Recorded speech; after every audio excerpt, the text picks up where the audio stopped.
Hey, Skol Vikings faithful. What's up, Purple Pride Warriors? I'm your die-hard Vikings fan, the one who's been screaming at the TV since the days of Randy Moss torching secondaries. And today, on this crisp November 17th, I've got a gut-wrenching breakdown that's gonna have you fired up and fired up some more. Picture this, our boys in purple just dropped a heartbreaking 19-17 nail-biter to those smug Bears yesterday at US Bank Stadium. Yeah, the ones who couldn't beat us in week 1 but somehow clawed back for the win. But hold up, before you chuck your remote, the real story here isn't the L. It's how Kevin O'Connell finally unleashed the beast on the ground game, pounding the rock like it's 1998 all over again. We're talking 22 rushes for 115 yards and a touchdown in a game where the run ate up over 40% of our plays. That's a statement, folks. Stick with me through this wild ride of Vikings news, 'cause I'm breaking it down scene by scene, and by the end, you'll be pounding tables demanding more of this grit. Who's ready to skol through the pain? Let's dive in. Our offense this season? It's been a roller coaster straight out of a bad acid trip. Up one week with explosive plays, down the next like we're allergic to first downs. Heading into yesterday's clash, we sat at 4-5, and the fan base? Oh man, we're a powder keg of frustration. J.J. McCarthy, our young gunslinger in his sophomore year after that knee kept him sidelined as a rook, has flashed that Michigan magic in spots, but man, the inconsistencies? They're killing us. 5 starts under his belt this year, and too often, those lasers turn into hospital passes sailing over Justin Jefferson's head. And don't get me started on Carson Wentz. The vet we signed to bridge the gap got battered behind our line, starting 5 games while JJ nursed that nagging ankle sprain from week 2. Only to land on IR last month with a torn labrum that ended his season. It's been a quarterback carousel, brothers and sisters, and it's left us all yelling at O'Connell like he's calling plays in his sleep. But here's the teaser that's got my purple blood pumping. Kevin O'Connell, our wizard of a headman, finally heard the clarion call from Vikings Nation. After weeks of pass-happy critiques lighting up the timelines, he flipped the script against the Bears, committing to the run like it's the only way to save our souls. They gashed for chunk yards early, mixed in duo, power, and counters. 115 yards on 22 carries, averaging over 5 yards a pop. And that Jordan Mason touchdown? Pure poetry. But did it fix everything? Spoiler. McCarthy still had those mechanical hiccups, airmailing throws left and right, and we fell short. Yet this feels like dawn breaking. What do you think, fam? Is this the turning point or just a band-aid on a bullet wound? Hit the comments. I need your hot takes. O'Connell didn't just dip a toe. He cannonballed into run-first glory right out the gates. First 4 plays, 3 rushes, bam. Chunk gains that had the Bears D scrambling like lost puppies. By game's end, 22 handoffs out of 54 offensive snaps, clocking in at 40.74% run rate. That's nearly 2% above our season average of around 38.8%. Per the latest Vikings news stats, small jump, but in a league where predictability kills, it's a game changer. Remember, we've been hovering around 22nd in rushing efficiency all year, but yesterday, we controlled the line of scrimmage, forcing Chicago to respect the ground before even peeking at the air. What fired me up most? KO stuck with it even as the clock ticked like a bomb. I was proud of the way we ran the ball, he said post-game, that signature grin hiding the fire in his eyes. We tried to stick with it as much as we could. Ended up with a couple of 2-minute drives where we had to go, and then we became one-dimensional. Translation. He didn't abandon ship when the pass game sputtered. He leaned in, grinding out yards to set up easier throws for our kid QB. Aaron Jones, back from his hamstring woes, looked fresh, churning for key first downs, while Mason bulldozed for that score. It's the kind of blue-collar ball that echoes our '98 championship dreams. Physical, relentless Vikings to the core. Now, imagine if we'd built on that all season. Our O-line, maligned and bruised, suddenly looked like giants. But here's the hook. This wasn't zone runs on repeat. They mixed duo concepts with power and counters, keeping the Bears guessing. 115 yards doesn't scream dominant, but against a top 10 run D, it's a middle finger to the doubters. And with McCarthy under center, easing his load could have flipped this script. Tell me, Skol Squad, Did this run-heavy approach make you believe again? Or are you still side-eyeing the play sheet? Drop your thoughts. Let's debate. Flashback to the chaos. McCarthy's return after Wentz's IR stint was supposed to be our savior story. Kid started hot in week 1, rallying from a nightmare first half to drop 27 on the Bears with 2 TD bombs and a rushing score. Poise like I've never seen from a second-year guy. But fast forward through 5 starts. The highs? Electric, like that Lions win where he diced them for 280 and a pick. The lows? Brutal, with accuracy dipping to 62% in losses. Mechanics going haywire from that over-rotation O'Connell harps on. Great posture at the top of drops. KO reminds him sideline. Words we all screamed from our couches. Wentz's chapter? A gritty bridge that broke him. 5 starts, 2-3 record. Flashing that big arm for 300-yard games but eating sacks like candy. Over 20 behind our sieve of an O-line. That shoulder popped in London against the Browns, and by the Chargers' route, he was grinding through agony. Prepping for surgery that sidelines him for good this year. O'Connell's call to protect JJ meant leaning on the vet, but man, it exposed our depth issues. No rookie Max Brosmer fireworks yet. Just survival mode.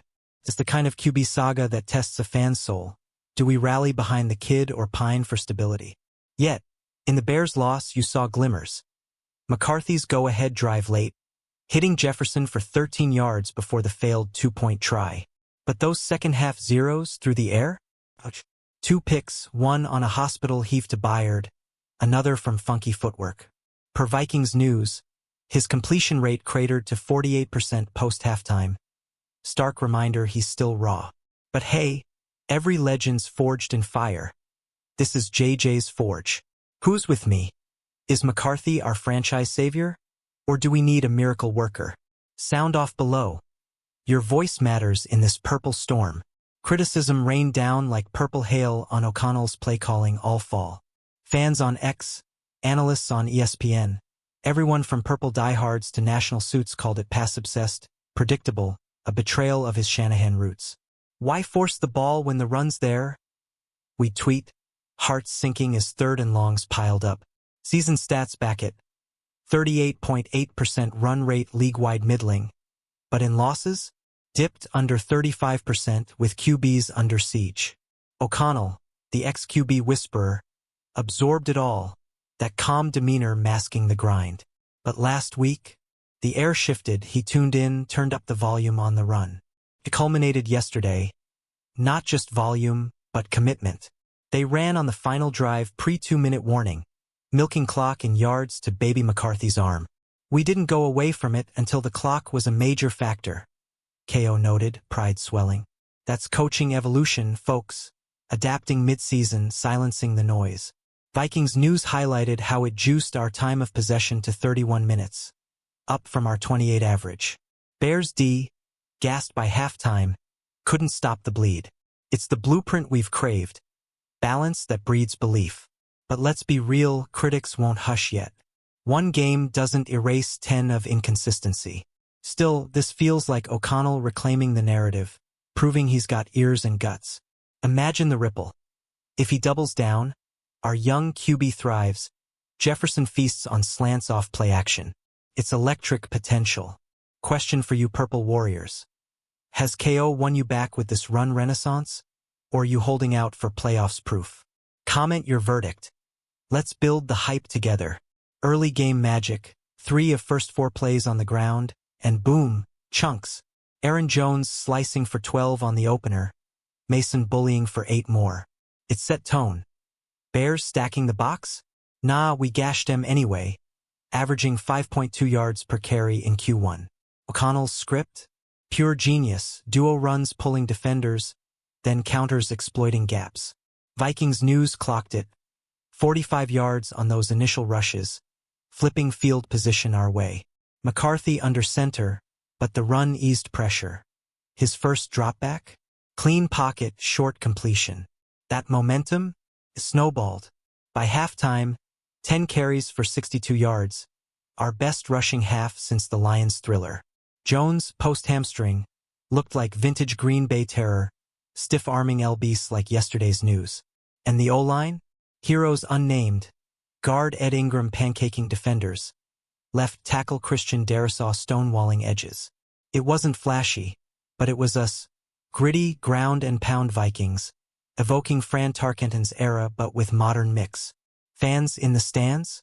Roaring like the Metrodome ghosts. Yet, the Bears adjusted, stuffing late runs as we chased scores. Still, those early daggers? They whispered promise. If O'Connell bottles that starter's pistol, watch out NFC North. Tell me, Skol fam, which run play had you jumping out your seat? Replay it in comments.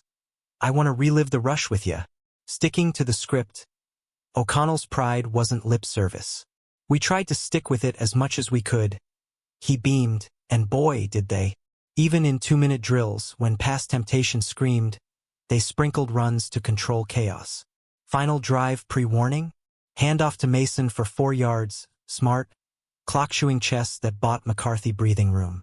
Season context? Huge, we'd bailed on runs too quick before, leading to 3 RD and 10S that doom drives. Yesterday, sustained it, hitting 115 total, with Mason's TD plunge capping a 7-play march. The mix was chef's kiss. Not just zone stretches. Duo for cutbacks, power for steamrolls, counters fooling LBs. Per advanced metrics from Vikings News, we forced 18 missed tackles on rushes, our highest since week 1. It protected a shaky pass pro, where McCarthy dropped back 32 times but faced heat on 40%. O'Connell's adjustment? Masterful, turning weakness to weapon. As the coach we drafted him for. Adaptable, aggressive, all in on winning ugly. But the real win? Mindset shift. Players bought in. Jones postgame. Felt like we owned the line. If this bleeds into Green Bay next, oh baby. Who's hyped for more grind? You pounding the table for run-heavy weeks ahead? Let's hear it. Your energy fuels this fire. McCarthy's mechanics? A tale of two halves, and yesterday's was the ugly one. Kids got arm talent that hums. Remember that 27-yard laser to Jones for the would-be winner? But too often, posture crumbled. Over-rotation on drops led to that second-half pick. Sail jobs over Jefferson's outstretched hands. O'Connell pulled him aside. Posture up, JJ. That's where the rhythm lives. Completion rate, 58% overall, but 0 in the second half till garbage time. Airmailed passes, 3 per film breakdowns, turning sure gains to incompletions. It's not all doom. His pocket presence grew with run support, scrambling for key first downs. But mechanically, still green, like a sapling in a hurricane. Vikings News noted his footwork hit 72%. Efficiency early, dipping to 51% late as Bears blitzed. Wentz's absence amplifies it. No vet crutch now. Yet this run focus is the crutch JJ needs. Play-action fakes pulling safeties, shorter drops preserving form. O'Connell's plan? Make things easier for him. Spot on, coach. The future? If we prioritize ground, McCarthy settles, accuracy climbs to that 65% we crave. But ignore it and we're back to Panic City. Fandom, what's your fix? More reps or QB coach magic? Spill in comments. We're in this rebuild together. Passing games, the missing link, run roared, but air stalled. McCarthy's 18 of 32 for 192. 2 picks. No TDs till late. Jefferson, frustrated, dropping a would-be grab on an underthrow where 2 Bears collided chasing it. Our WR1s at 78 catches, 1,100 yards season-long, but yesterday, muted as mechanics mismatched routes. Vikings News stat, deep ball accuracy at 42%, down from 51% average. Those overthrows? Killers in a one-score game. Run-pass balance is key. 40% ground open bootlegs, but we didn't exploit. Only 12 play actions per tracking versus our 18 average. O'Connell admitted post, ops were there, but tape will tell. If passing matches runs grit, we're top 10 offense. Till then, it's step 1 of many. Imagine Jefferson streaking off fakes. Electric, but reality one-dimensional late, as KO said. We need harmony, Purple Nation. The silver lining? This loss spotlights urgency. With Wentz out, it's all in on JJ and balance. What's your bold prediction? Does the pass wake up next week? Or run carries us to playoffs? Hit me with it. Let's manifest that Skol magic. Step forward? Absolutely, this run commitment's a beacon in the fog. 115 yards, 40% snaps, mixed schemes. It's O'Connell evolving, answering our pleas. Against a Bears D allowing 4.2 yards per carry league-wide, we hit 5.2. Mason's TD? Grit personified, lowering shoulder into the end zone like a Viking raider. And sticking till clock forced pass? Smart ball, preserving leads we didn't hold. But context, we're 4-6 now, NFC North pretenders. 1 game behind wild card dreams. This doesn't erase McCarthy's wobbles or line leaks. 8 sacks allowed season-high pressures. Yet, it's progress, time of possession up, turnovers down from recent woes. Vikings News calls it a blueprint for stability. Damn right, if KO builds here, we grind out wins. The fan in me? Pumped. This feels like 2017 resilience reborn. No quit, just fight. But the realist? Passing must sink, or it's fool's gold. Who's riding this wave with me? Comment your optimism level 1 to 10. Let's lift each other up. Looking ahead. Does O'Connell double down on run versus Packers? Hell yes, their D's vulnerable inside. Perfect for Jones-Mason duo. With McCarthy's mechanics tuned, extra film sessions incoming, shorter throws off play action could unlock Jefferson. Stats say, teams with 45% plus run rates in balanced attacks win 68%. We're knocking on that door. Wentz's IR? Silver lining, forcing faith in JJ. Challenges loom. O-line health, with 2 guards nicked. But this Bears blueprint? Export it. Vikings News whispers trade rumors for a vet backup. Smart hedge. Imagine, run-first identity, young QB growing, purple pride surging. It's possible, fam. Tease for next. Win out, snag wild card, or fade? Your call shapes the narrative. What's one tweak you'd demand from KO? Drop it. We're co-pilots on this Skol ship, wrapping this epic. We've vented, analyzed, dreamed. What a ride through Vikings News turmoil and triumph. That run game roar? It's our battle cry, echoing from Mall of America to your screen. But remember, Purple Warriors, we're defined not by one loss, but by the fire we stoke next. So, hit that like button if you're amped for more ground and pound glory. Smash it like a Mason stiff arm. Drop your hottest take in comments. Run forever or balance it out. Who's our MVP from yesterday? And if you're not subscribed yet, what are you waiting for? Hit that button, turn on bells. Join the Skol Squad for weekly breakdowns, hot takes, and zero fluff. Share this with your fellow Vikings diehards. Let's flood the feeds with purple passion. Until next time, keep the faith, keep it loud. Skol Vikings. Will rise, brothers and sisters. Purple reign forever.